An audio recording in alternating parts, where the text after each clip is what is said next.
In this video, I will guide you to create a red outline box around text in MS Word like this one. So how you can do that? First, select the paragraph and go to the Home tab on the menu bar, and under the paragraph group, click on the borders and go to the borders and shadings.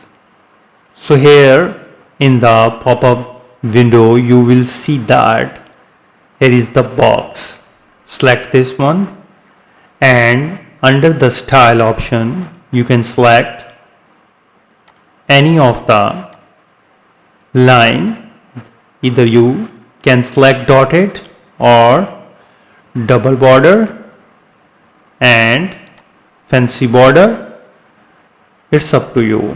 I'm selecting this simple line border, and here under the color you can drop down and select the red color, and under the width you can increase or decrease the width of the border. Here I'm selecting this one,